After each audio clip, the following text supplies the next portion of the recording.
तलाक की सुनवाई, फिर तिहरा हत्याकांड। एलिमनी विवाद से खूनी अंजाम तक।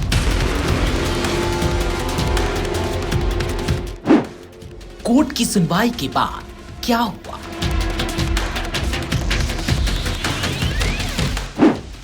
तीन मौतों के पीछे छिपा है कौन सा राज?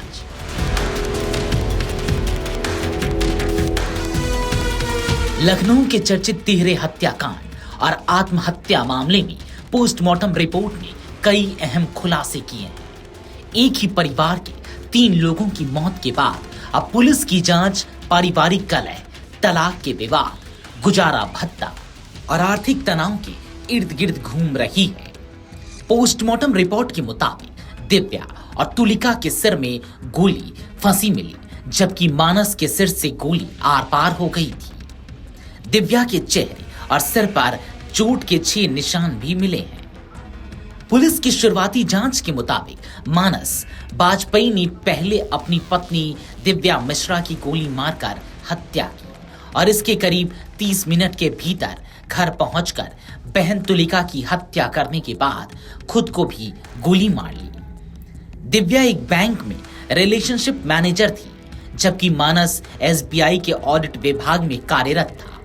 दोनों ने 2017 में प्रेम विवाह किया था, लेकिन पिछले करीब 2 वर्षों से रिश्तों में तनाव चल रहा था। दिव्या इस साल जनवरी में फैमिली कोर्ट पहुंची थी। उन्होंने तलाक के साथ स्त्रीधन और 1 करोड़ रुपए के हर्जाने की मांग भी की थी।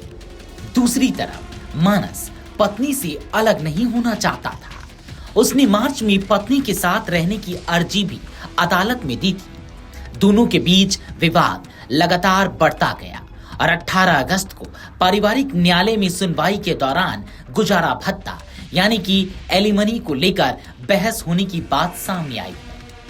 अब पुलिस यह पता लगाने में जुटी है कि 18 अगस्त को कोर्ट परिसर में आखिर ऐसा क्या हुआ जिसने मानस को इतना बड़ा कदम उठाने के लिए उकसाया।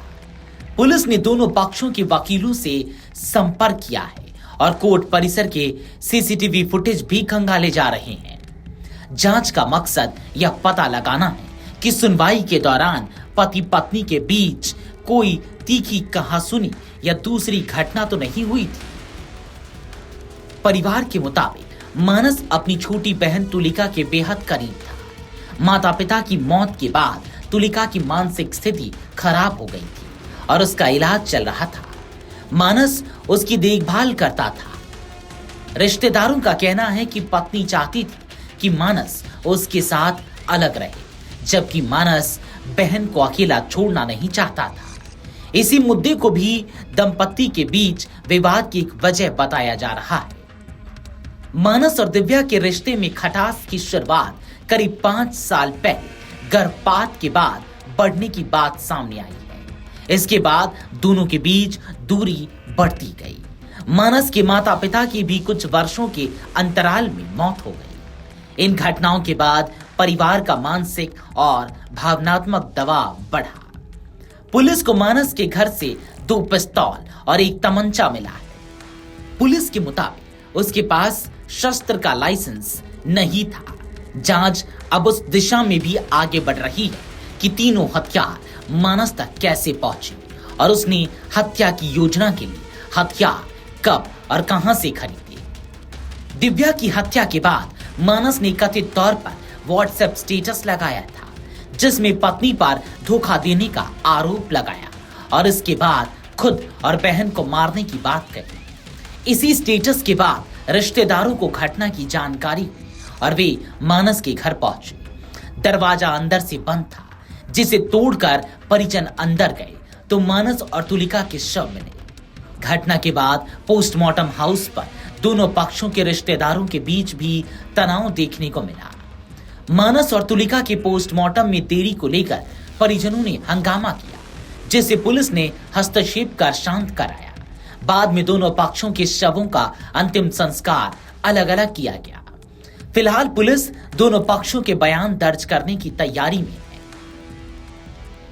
चालक से पूछताछ में भी कुछ अहम जानकारी मिलने की बात सामने आई है। पुलिस दिव्या की बहन प्रज्ञा और बहनोई भरत यादव के बयान भी दर्ज करेगी। इस मामले में सबसे बड़ा सवाल यही है कि आखिर एक बैंक अधिकारी जिसे रिश्तेदार शांत स्वभाव का बताते हैं, उसने अपनी पत्नी और बहन की हत्या के बाद खुद की जान क्यों ली।